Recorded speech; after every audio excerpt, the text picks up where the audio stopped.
Nós convidamos agora a repórter do jornal Valor Econômico, Camila Zarur. Boa noite, governadores. Eu queria perguntar também sobre o consórcio. Como o governador Jorginho falou, que vai ser uma integração entre os estados, compartilhamento de informação. Esses itens fazem parte também do SUSP, né, da lei do SUSP, e é o que o governo federal tem tentado aprovar com a PEC da segurança. Os governadores foram já muito resistentes a essa proposta. Se não me engano, o governador Caiado, eu queria direcionar essa pergunta para o senhor, já falou bastante sobre isso. O que difere o consórcio da paz, da PEC da segurança e da integração dos estados que o SUSP prevê? Qual que é a diferença? Eu queria entender melhor isso. Bom, muito obrigado pelas perguntas formuladas. Em relação especificamente ao consórcio, que foi a pergunta principal também feita pelo repórter anterior, dizer que ele tem um único objetivo, que é a integração das forças dos nossos governos. Então, quando nós temos isso, cito um exemplo. Teve um chamado ataque que é o sequestro de cidade. Então, teve um sequestro numa cidade do interior do Mato Grosso, né, chamado Novo Cangaço. Em 2 minutos, estava mobilizado a polícia do Mato Grosso do Sul, de Goiás, do Tocantins e do Pará. Então, foi feito o cerco com todas elas. Isso, então, dá o sentimento de que você tem uma operação interligada e não é a fronteira que vai limitar a ação do nosso policial. Segundo lugar, é a troca de informação. Lógico que nós trabalhamos, como, por exemplo, no começo do governo, me preocupei em avançar, em poder formar 1000 homens na inteligência.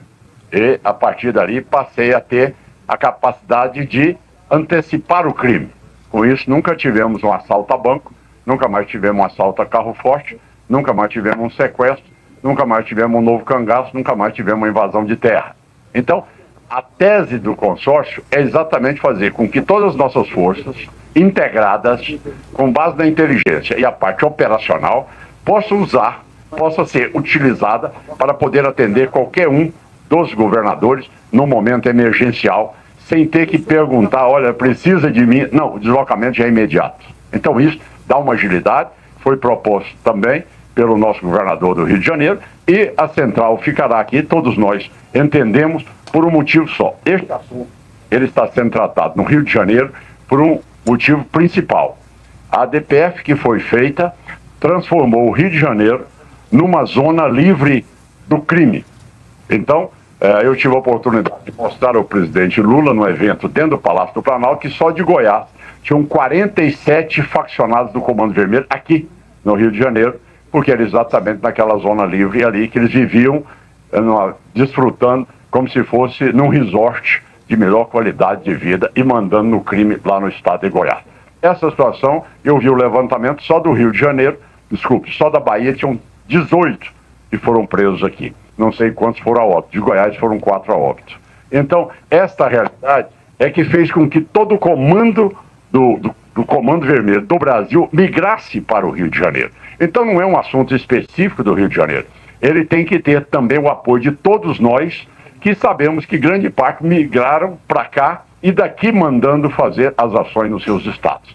Em relação à PEC, isso é uma proposta fake, certo? Porque, modéstia à parte, eu sou um homem que vivi muito tempo no Congresso Nacional, conheço de regimento interno e conheço as normas que são constitucionais. Certo? Tudo aquilo que já está em lei ordinária, tá certo? O SUS já foi feito, já foi definido, essa parte não tem nenhuma limitação. O único objetivo que o governo federal quis foi um só, ou seja, tirar dos governadores as diretrizes gerais da segurança pública, que é uma determinação da Constituição de 88 que nos deu.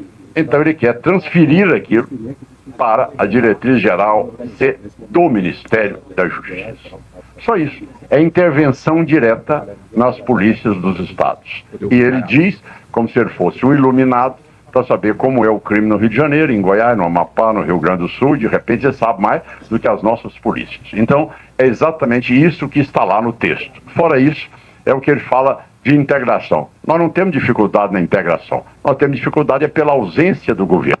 Isso é total. O governo, posso dizer, o meu estado, em 6 anos e meio, gastamos 17 bilhões de reais e o fundo penitenciário e o fundo de segurança repassou a Goiás 980 milhões. Então você vê que eles são totalmente complacentes e coniventes com o crime. Eles convivem bem com o crime. Certo? Tanto é verdade, e eu quero deixar isso claro, que quando eles cobram uma situação do Rio de Janeiro, e que aqui agora acabam de soltar também uma campanha aí de 1 minuto, tá certo? Dizendo aquele momento lá, fazendo aqui mais inteligência, maneira de querer atacar a operação do Rio de Janeiro. Olha, o governador da Bahia era secretário do Rui Costa. O Rui Costa é ministro da Casa Civil mais poderoso. O Lewandowski é do governo do PT. O Lula foi o mais votado na Bahia. É onde mais se mata no Brasil. Maior percentual de óbitos por 100 mil habitantes. Ali é uma verdadeira carnificina. E por que eles não implantaram este modelo no seu próprio estado? Por que eles não atuaram lá? Lá é diferente do Rio de Janeiro, porque cada bairro tem uma facção. Cada cidade no interior tem uma facção. Então, este é o processo que realmente o governador Cláudio Castro, e quero aqui cumprimentar ao secretário Vitor Santos e ao Felipe Cury e também ao coronel Menezes, porque eu fiquei orgulhoso de ver essa operação do Rio de Janeiro. Olha que eu sou uma pessoa que eu estudo segurança. Eu gosto de segurança. Quando eu falo, é aquilo que eu estimulo. Goiás, bandido não se cria. Ou muda de profissão, ou muda de governo. Esse mandamento eu não... E está aí o Goiás crescendo. O que aconteceu com o Rio de Janeiro? Passou-se um fluxo de tudo isso aqui da bandidagem. Então, a ação feita é uma ação de uma capacidade, de uma inteligência ímpar a toda a tropa. Como é que entra em 200 mil pessoas, retira tudo isso, entrando em becos e ruelas, sob a mira de armas as mais pesadas, e consegue atravessar tudo aquilo e ir para um campo aonde não fere, não atinge, não vai a óbito nenhum civil. É inédito. Isso é inédito. Eu já cumprimentei várias vezes aqui o delegado da Polícia Civil, da Polícia Militar, o secretário de Segurança Pública. Isso é inédito no Brasil. Então, eu quero deixar claro que o que vocês fizeram aqui é uma marca que vai estimular outros governos também que não priorizaram ainda a segurança pública, que o priorize. E deixei muito claro, dado aqui o Consórcio da Paz, sugestão do nosso amigo Jorginho. E o que é que nós aprendemos? Se queres a paz, prepare-te para a guerra. É exatamente isso que nós estamos fazendo.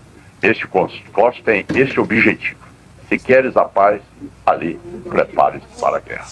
Esse é o nosso objetivo. Fazer com que o governo não venha se escudar nesta PEC, porque ela só tem lei ordinária e a única coisa que ela teria de constitucional tirar o comando dos governadores. Então, no mais, é fake, isso aí não tem resultado prático algum, eles não comandam fronteiras, eles não são responsáveis pelas armas, e aqui eu quero fazer um elogio também ao delegado do Rio de Janeiro, que comunicou, vocês podem buscar aí, no artigo 144 da Constituição, se não me engano, inciso 2º ou 3º, é responsabilidade, sim, da Polícia Federal atuar nas áreas de contrabando, de armas, de drogas e também de lavagem de dinheiro. Então, o comunicado foi feito.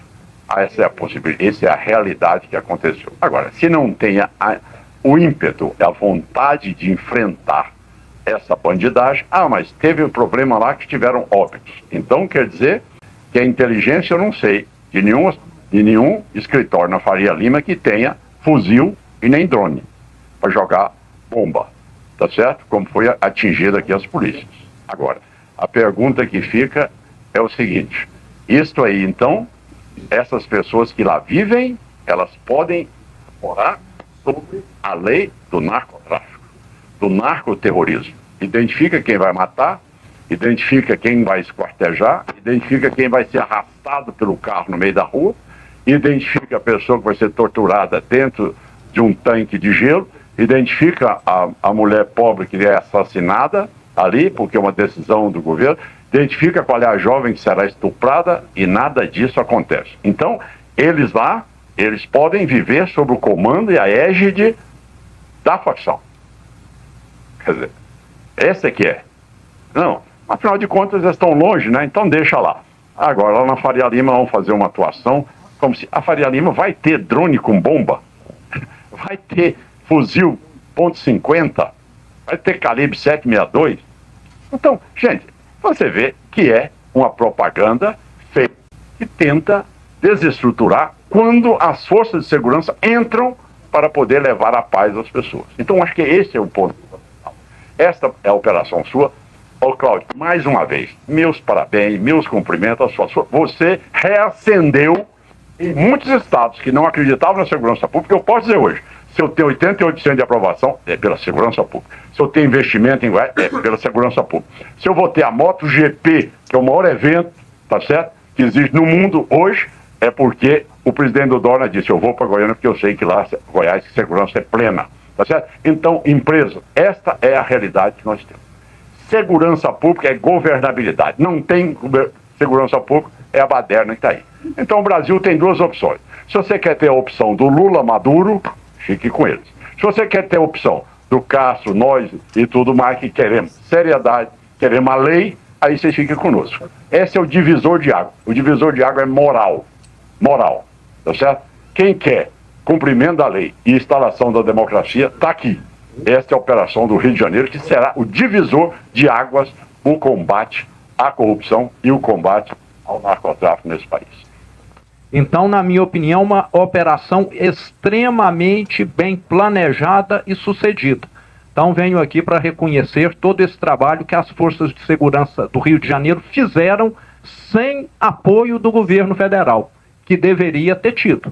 Parece que é um governo que insiste em não combater a criminalidade, insiste em não caracterizar essas organizações e facções criminosas como terroristas.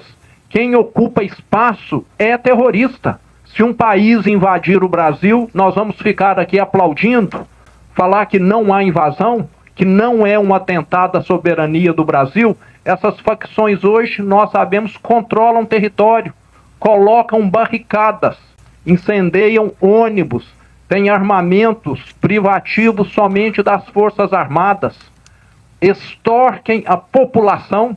1/3 já dos brasileiros praticamente vivem sob domínio das facções criminosas que fazem extorsão. Cobram mais por água, por energia, por internet, por gelo, por outros serviços aí. Esses que ganham dinheiro sem trabalhar, sem pagar impostos, é que deveriam ser procurados pelo governo federal. E não quem está trabalhando, quem está investindo, quem está gerando emprego. Esses é que deveriam realmente estar sendo enquadrados. O Brasil, infelizmente, me parece, virou o paraíso dos criminosos, né? E o inferno das pessoas de bem. Então, hoje, quem é de bem no Brasil é quem fica recluso em casa. O Brasil é o campeão mundial dos homicídios. É o campeão mundial das pessoas inocentes assassinadas. E temos um presidente que vai lá fora tentar negociar a paz em guerra da Ucrânia e deixa aqui 44 mil brasileiros morrendo por ano. O Brasil é o campeão mundial dos carros blindados. Será que isso não é suficiente para deixar claro o nosso problema aqui? O que me parece é que nós acostumamos com isso e passamos a encarar isso com naturalidade. E não é natural. Estou aqui hoje porque acredito nesse tipo de trabalho que o governador Cláudio Castro está conduzindo e toda a força aqui de segurança do Rio de Janeiro também. E crime organizado é ideologia, tem música, é só procurar, tem filme, tem estilo de moda, tem estilo de vida, o que atrai cada vez mais jovens. E falam que não há aí uma questão que caracterize essas facções como ideológicas. É um estilo hoje, principalmente em grandes centros urbanos como Rio de Janeiro e São Paulo. Então é necessário nós termos uma visão mais crítica, sabermos que segurança pública é um trabalho do Estado. Não podemos criminalizar o trabalho das forças de segurança como tem acontecido no Brasil. Ser policial hoje, ser um agente da lei, é enfrentar um pesadelo com a justiça. Qualquer coisa que ele faz, ele vai ter de responder um processo. E o criminoso está aí, leve, livre e solto, atuando sem nenhuma consequência. Será que é esse o país que nós queremos, que vai dar certo, que está fazendo justiça? Tenho certeza que não. Para encerrarmos, então, convido agora a repórter Daniela Morim, do Estadão. Governadores, então fico aqui, Daniela Morim. Oi, foi não. Boa noite. Foi mencionado que os senhores poderiam chegar a uma conclusão hoje de pontos em comum para sugerir alteração no texto da PEC de segurança. Eu queria saber se vocês chegaram a essa conclusão, de quais os pontos que vocês levariam e se já tem alguma previsão de vocês levarem, então, para esse texto para o relator. Olha, realmente estou dizendo, o governo de Goiás apresentou uma sugestão. Nos dê acesso ao COAF, em primeiro lugar. Nós não temos. Então, segundo, realmente o governo federal possa responder pela parte que é dele de tráfico de drogas, contrabando de armas e lavagem de dinheiro. Terceiro lugar, que tenhamos pelo menos o financiamento de todas essas acréscimos de celas nas penitenciárias. Eu quero aqui cumprimentar a Maria Rosa aqui, a administração do sistema penitenciário. O dia que eu acabei com visita íntima de faccionados e que as operações também consulta com o advogado foram gravadas, a criminalidade em Goiás despencou, certo? Então, também que repasse aquilo que foi dado, a prerrogativa de nós, estados, podemos também avançar em crimes que são característicos nossos. Por exemplo, Goiás, as pessoas incendeiam os canaviais para dar prejuízo à usina e poder comprá-la. Bom, isso aí é uma característica do meu estado, Mato Grosso, São Paulo, não é uma característica nacional. Então, quando eu fiz que esse crime é inafiançável, caminharam para dizer da inconstitucionalidade dele. Então, dá poder aos estados para ter isso, como citou aqui o governador Cláudio Castro. Outra coisa, todo o material apreendido pelas nossas tropas, tá certo? Elas são repassadas para a Justiça Federal e eles contratam os melhores advogados e com isso é muito difícil você ter a transferência desses bens para o governo dos estados. Ou seja, se uma propriedade rural amanhã alguém plantou maconha nela, ou se o cidadão arrendou a terra, ela é expropriada. Ela não recebe nada. Se o cidadão usa helicóptero, lancha, jato, o que for, tá certo? Aí entra na discussão para poder saber se... Aí ele sempre tem um táxi aéreo, sempre tem um argumento de um terceirizado para poder ficar de volta com essa aparelhagem para poder continuar o contrabando de droga. Então são várias sugestões que nós pedimos, entre elas também, que seja dada autonomia aos estados, nestes casos específicos aqui, como foram citados pelo Cláudio Castro, que nós pudéssemos legislar para que cuidássemos da economia do nosso estado. Tudo isso realmente não foi acolhido em nada, certo? Então, se é lei ordinária, ela já existe. O único assunto que tem, Cláudio, que existe do ponto de vista constitucional, a única revogação que tem é este fato. Então, não é que nós podemos aceitar que ela seja aprovada. Vamos lá. Porque se eu aceitar que ela possa ser aprovada com o texto original do Ministério, ele vai excluir a única prerrogativa que os estados têm, de definir diretrizes gerais de segurança pública. Então, aí sim, é um tiro na gestão dos nossos estados. Então, eu quero, neste momento, dizer que as nossas ações, a partir de agora, elas serão, acredito eu, num primeiro momento, e desejo encaminhar na área da inteligência para que a gente possa a integrar nossas informações neste primeiro momento e, no momento em que também achar necessário, é lógico que os nossos policiais não têm a aptidão e nem o preparo que têm os policiais do Rio de Janeiro, mas são bons alunos e aprendem rapidamente, tá certo? Então, quer dizer, vocês têm um tipo aqui de geografia, de estrutura habitacional que é totalmente diferente da nossa no estado de Goiás. Mas não é por isso que nós não estaremos aqui com as nossas forças de segurança nos momentos necessários. Então fica o governador e o secretário com total liberdade. E acho que a inteligência, eu gostaria, presidente, ou governador, que Goiás pudesse participar da área da inteligência, da convergência dos dados, e até porque Goiás tem uma presença forte, porque lá eles realmente, ao ditado lá, bandido não se cria, então eles tiveram que mudar para os lugares protegidos por uma DPF, que deu aqui um conforto para eles, mas que a polícia aqui está agindo com muita competência.